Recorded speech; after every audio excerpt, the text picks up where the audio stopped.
I hope she hasn't got a cake. I hope she hasn't got a cake in her car. Oh, Lord, you know that story about the... Oh, that, yeah. Okay, You made it. I've got all the cameras moving. Oh, good.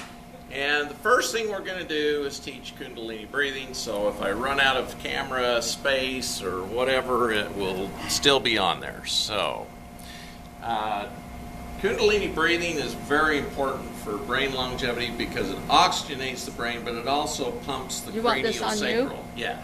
You're too far over. Yeah. You want to come this way? Well, I want to stand so people So can how do see. we do this? Just turn it? Yeah. Is that good? Yeah, now you're in it. Okay. And with that one, just turn the little thing around over a little bit. You're okay. You're in. I'm okay. You're in that one on this. Yeah, you're okay. Good. So craniosacral therapy is when you go into a craniosacral therapist and they actually move the lymphatics and move the craniosacral fluid. The central nervous system gets irrigated with this fluid, and the fluid is very important for carrying away toxins, believe it or not, from the central nervous system. And the pelvis, the sacrum, acts as a fulcrum, pushing and pumping that fluid. And as you move your body with this Kundalini breathing, it moves the fluid along with the toxins. And it helps brain longevity, helps your spine, helps everything. I should do this every day, and I teach it because it's such a good practice, and we all need to practice it. So what you do first is you do the root lock, which is when you tighten up your pubococcygeus muscle, which is the muscle that you pull on when you tighten the pelvis, you stop your urine, you cut off your stool, those kind of things. And it's called the root lock. Now this root lock is very important because when you lock that, you lock it with the intent of not letting the energy go down into the earth. You keep it in your body. And so as we do this first, the first chakra, the root chakra, we do the root lock. So you tighten your butt muscles and tighten that pubococcygeus muscle as you breathe in. You tighten that up and hold it for at least 5 to 10 seconds, and then when you release, you let that go. So you let your gluteus maximus muscles loose and let go of that root lock. Now let's do it again. Breathe in and hold that root lock. Hold those gluteus maximus muscles. This is pulling your coccyx forward and making your pelvis do the sacrum. Move and pump your fluid, let go. Now whenever I do this, it We were holding really our breath makes me that whole hot. time. Yeah. Is it easy to do standing up? You can. So everybody can stand if they want or sit. We used to always do it standing. Yeah, and so now we'll do it again. Breathe in, lock that root lock. Now this time, you usually can do it up to 10 times or even more if you want, wherever you're having a problem. Now this time we hold that, and then we bring the energy up to the roof of our mouth with our tongue. So you touch the roof of your mouth with your tongue, and then you roll your eyes up, and then I kind of click it up in that 9th chakra. The reason I store the energy in the 9th chakra, that is the chakra of your higher self, and it keeps it pure, keeps the energy pure. Now the second breath, we'll do the sacrum. Now with this one, you pull, not only tighten up your gluteus maximus muscles, but you also pull your pelvis forward. So you almost bend your knees a little bit. So breathe in, pull that forward, hold that root lock, and we'll do it for about 9 seconds. And then release. Then we'll do it again. Breathe in, hold that root lock, pull your pelvis forward. You're actually using that fulcrum to move the cerebral spinal fluid. And then release. Well, I'm getting hot. Okay, bring it forward again. Hold that root lock, pull that pelvis forward. We're going to bring it up this time. Up to the roof of your mouth with your tongue. Roll your eyes up and click it in that 9th chakra. Okay. Now we're going to do the solar plexus, which is 2 finger breadths above your belly button. If you need to sit down, Marilyn, that's fine. Okay, so this one, we turn to the right as we're breathing in, and then we turn to the left as we breathe out. And you hold your root lock. So hold your root lock. Look all the time, huh? Breathe in. Hold it for as long as you can, and then bring it all around and breathe out. You breathe in through your nose, out through your mouth. Breathe in. Lock that root lock. Hold it. Hold it. And then come around. Now this next one, we're going to breathe in. Lock that root lock. Come to the center and bring it up, up, up, up to the roof of your mouth with your tongue. Roll your eyes up and lock it up there. Okay, so we're doing good. We're halfway there almost. My feet are clutching the floor just like this. Yeah, yeah. It can do that to you. So this one's the heart chakra.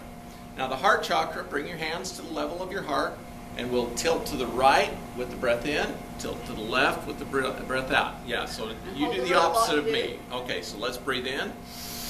Lock that root lock down in your butt. Hold your breath. And then breathe out. Let's breathe in again. Lock that root lock. And then release.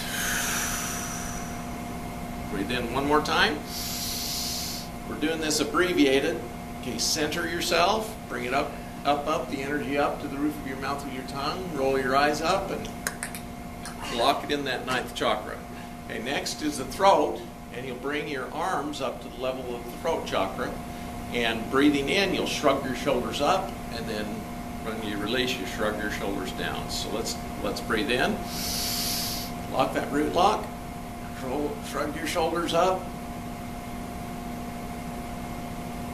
And then release. Let's do it again. Shrug your shoulders up. Lock that root lock. Breathe in just a little bit more. And then breathe out. Now this one, we're going to take it all the way up. So breathe in. Lock that root lock.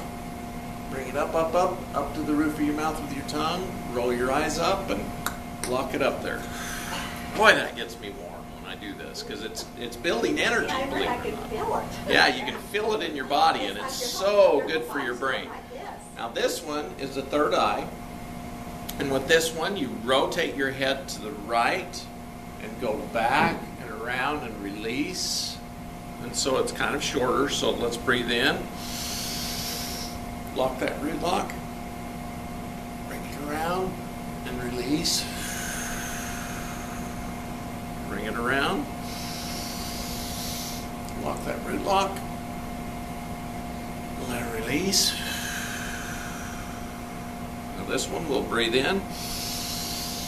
Come to the back. Now center yourself. Bring it up, up, up, up to the roof of your mouth with your tongue. Roll your eyes up and lock it up in that ninth chakra. Okay. Now this one, the cerebral chakra will take and it's like you're doing a dive down into the water with your head back and your arms out, or like angel wings. So you bring it in, lock that root lock, and then when you breathe out, you come forward. Breathe in, lock that root lock. You can also do a neck lock where you kind of tighten up your neck, and there's a chest lock where you tighten your chest muscles. So you can do all of those and then release. Can you kill us? Hold that breath. Yeah. It's a good exercise. So breathe in, lock the root lock, lock the chest lock the neck lock, bring the energy up, up, up, up to the roof of your mouth with your tongue, all the way up in that ninth chakra, and lock it in. Okay, that's a very abbreviated form of the Kundalini breathing. And as you've noticed, you've rotated everything, and you've moved that fluid in your spine and in your spinal fluid and in your brain. When you're moving your head around like this, it actually moves that fluid around. And so it's very, very good for brain longevity. I'm okay if the cameras are pointed more this way now. Scott, I got a question. Oh, go ahead. What's your question? Does that help the fluid in your spine? Yes. This nerve? Yes, it helps the entire spine and all the fluids, and it's very good for everything in your body. We need to just review it, one on each one. Get it all. Oh, you want to review it again? Just do one, and then. I two. really Okay, like so the way you one is explain when you that. bring your pelvis forward and you lock the root lock. And then when you release, you just breathe out. Okay, the second one is the pelvis. Now that one, you pull your whole pelvis forward and lock the root lock, and then release. Then do it, And then the third one is the solar plexus, where you turn to the right and then breathe out as you turn to the left.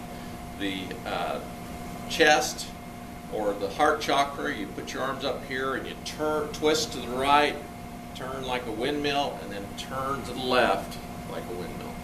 And then the throat chakra is the shrugging of the shoulders up with the breath in and letting go with the breath out. And with each one, you always lock the root lock. And you can actually, as you get up further, you can lock that chest and then the neck also. So then the third eye is rotating the head around and releasing when you're to the left, breathing in to the right, and lock the root lock, and then release it when you're going letting out.